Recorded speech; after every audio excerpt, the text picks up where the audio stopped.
Ó, a polícia italiana, agora vamos para um negócio que é polêmico, viu? Porque a polícia italiana conduziu Eduardo Tagliaferro, sabe quem é? O ex-assessor do Tribunal Superior Eleitoral, ex-assessor do ministro Alexandre de Moraes. Ele foi levado, então, para uma delegacia para ser comunicado oficialmente sobre o pedido de extradição feito pelo governo brasileiro. Tagliaferro terá de indicar às autoridades o local onde vai permanecer na Itália para que as autoridades possam, então, encontrá-lo em caso de necessidade.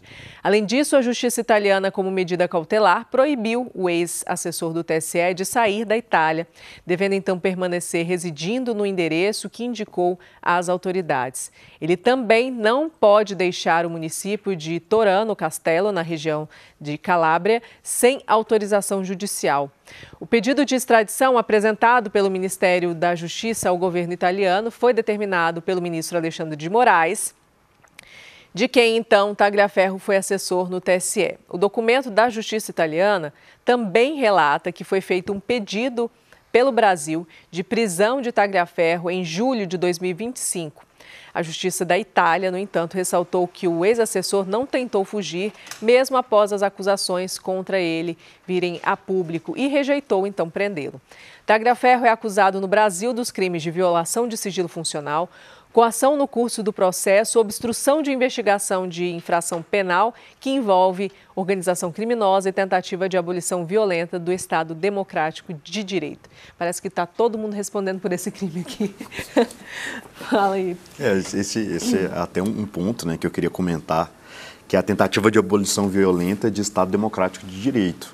Né? Ele está sendo perseguido por uma estrutura jurídica que tem fundamentação legal. Eu acho que isso é importante, né? Tem tipificação no Código Penal. Agora, nós entramos numa análise, porque ele faz denúncias de irregularidades, de crimes, de abusos praticados pelo ministro, mas, ao mesmo tempo, ele era um funcionário e não poderia expor o que estava acontecendo, porque o trabalho que estava sendo feito é sigiloso. Então, começa-se ali toda uma investigação para investigar a prática desse crime. Aí entra também a abolição do Estado Democrático do Direito, que exige violência, mas eu só vi esse homem atrás de câmeras, né, fazendo denúncias. Então, que tipo de abolição do Estado Democrático? Nosso Estado deve ser muito frágil. Né? Qualquer coisa, alguém pegando o microfone, subindo no palanque, fazendo um vídeo, já é abolição do Estado Democrático de Direito. A gente não deve ter polícia, não deve ter polícia federal, não deve ter exército para proteger o nosso Estado. Mas eu vejo como uma perseguição política, mas é uma perseguição jurídica, mas é uma perseguição jurídica estruturada. Né? Nós vivemos num Estado democrático de direito que tem legislação, que tem toda uma estrutura legal, uma estrutura correta de policiamento, investigação, o judiciário, mas tudo isso se movendo em prol de uma perseguição que é uma perseguição com caráter político, né?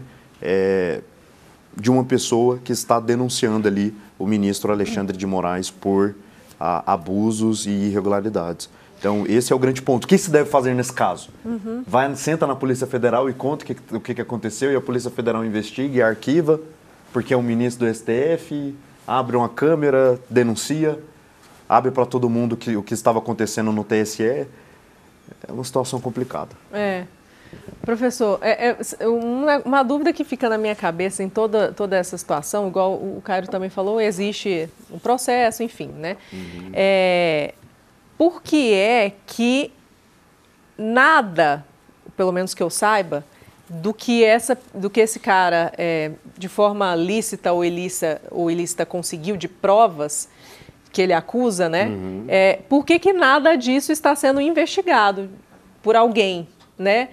Independente, vamos partir do princípio que, independente de como essas provas foram conseguidas, por que ninguém está investigando o que alguém está falando, ou que alguém denunciando, inclusive com prints, com provas, né?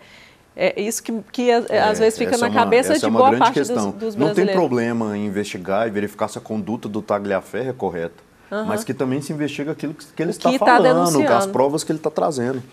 No caso, vamos pensar o seguinte, vamos lá para a raiz do problema? Sim. Eu vou pensar, o nosso telespectador, vamos pensar comigo uma coisa. Primeiro ponto, Tagliaferro saiu de lá por quê? Por que o ministro Alexandre de Moraes exonerou ele? Porque ele chegou em casa um belo dia meio bêbado. Sim, ele ameaçou a esposa, subiu no quarto dele, porque hoje é a política do machão, né? Do macho. Ele foi lá, pegou a arma e começou a tirar para cima. E a mulher ficou desesperada com o filho, teve que sair correndo, então ele foi exonerado porque ele recebeu uma denúncia de violência doméstica. Ele teve um outro problema também, que é a acusação do Ministério Público de São Paulo, que ele teria ajudado um juiz numa ação civil de uma execução fiscal a destruir prova. O juiz era amigo dele e contratou o Tagliaferro, supostamente, para destruir provas de um celular. Isso antes dele trabalhar no TSE? Isso, não, na verdade, o processo ele foi revelado agora. Aí eles estão querendo ver certo isso, mas foi antes de trabalhar no TSE. Tá? Certo. Qual que é a questão? Quando ele foi demitido, ele resolveu abrir a boca. Tá? Ele não abriu a boca antes, estava com receio e tudo.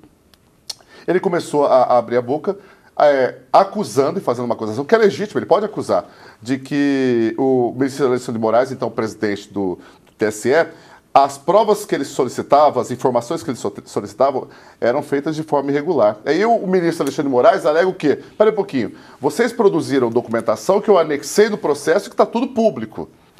Nesse caso, há uma disputa de argumentação. O direito é a disputa do contraditório, não é verdade? Não em busca da verdade, mas em busca de quem consegue convencer os outros, talvez, de uma suposta mentira.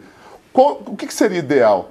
Era que ele respondesse por isso, tá? Mas aí qual que é a alegação? Eu tenho medo de responder por isso porque eu estou sendo perseguido. Então ele foi para a Itália. Ele está com medo de responder aqui no Brasil porque ele acha que a justiça vai ser parcial. Ele tem o direito de achar isso. Só que tem um detalhe. Se todo mundo que está sendo acusado de algum crime resolver fugir, a justiça trava, sabe? Então, assim, eu não posso recomendar nada para ele, mas como todo cidadão brasileiro, ele não está acima de ninguém, tá? Olha, só um detalhe importante, porque a Procuradoria-Geral da República tem afirmado que ele estava em sintonia com empresários que macomunaram ali, que estava tudo detalhado nos celulares, macomunaram aquela tentativa de deixar instável as instituições brasileiras, tá? Então, meio que ele foi um objeto de... ele foi usado, vamos dizer assim, como um boi de piré. Então, no final das contas, o importante, eu acredito, como todo cidadão brasileiro, se apresente à justiça, responda as acusações, né? Tenha um bom advogado de defesa e que a justiça seja feita. Sabe? Não, a grande questão é a seguinte, né? 90% do nosso judiciário segue uma linha que é a linha da justiça. Mas nós estamos falando de uma persona dentro do judiciário que se chama Alexandre de Moraes. E para muitos juristas é unânime os abusos de autoridade cometidos pelo ministro Alexandre de Moraes. Ele utiliza do seu cargo para perseguir opositores políticos e opositores jurídicos. Mas aí ele vai ter a chance... Essa é a grande questão. Aí ele vai ter a chance, no caso, para não fechar esse fio de que há uma medida autocrática, ele vai poder fechar a chance, inclusive, de expor isso até no plenário, por exemplo. Quando nós estamos diante... Você entende disso? Não, mas quando nós estamos diante de uma pessoa com características e decisões ditatoriais, nós não seguimos a lógica convencional de justiça. Né? Vou aguardar a justiça, eu vou poder correr, eu vou poder rever. O Alexandre de Moraes, infelizmente, tem traços de um ditador. Então, não existe garantia de nada, né? De parcialidade, imparcialidade, de segurança, de que o direito dele vai ser respeitado, devido ao processo legal vai ser respeitado. Isso já foi denunciado em inúmeros jornais do Brasil, envolvendo Alexandre de Moraes, Folha de São Paulo, Band. Mas a PGR pensa diferente de você. O presidente... a maioria dos ministros pensa diferente de você. Então, assim, é o que eu estou dizendo. Esse é um ponto de vista seu e de uma parcela da sociedade. Então, mas não pode colocar isso como uma verdade. E eu estou aqui para defender o meu ponto de vista. E é algo que precisa. É claro, e eu estou aqui para defender meu ponto de vista. Agora, é inegável que cargos como PGR, STF, né, a cabeça ali do Ministério Público são cargos políticos, tá? Que têm direcionamento políticos, aliados às pessoas que os indicaram. Até o atual momento, as perseguições cometidas pelo ministro Alexandre de Moraes são de opositores ao atual governo federal. Isso é óbvio, gente.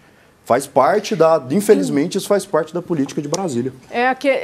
Aí a dúvida, inclusive, ainda permanece, né, com relação a isso, e é justamente essa questão, porque ele foi demitido do TSE por essa questão, por um crime que cometeu, como o professor mesmo disse, e a gente sabe a respeito disso, a gente já discutiu sobre isso. Ótimo, e tem que responder por isso.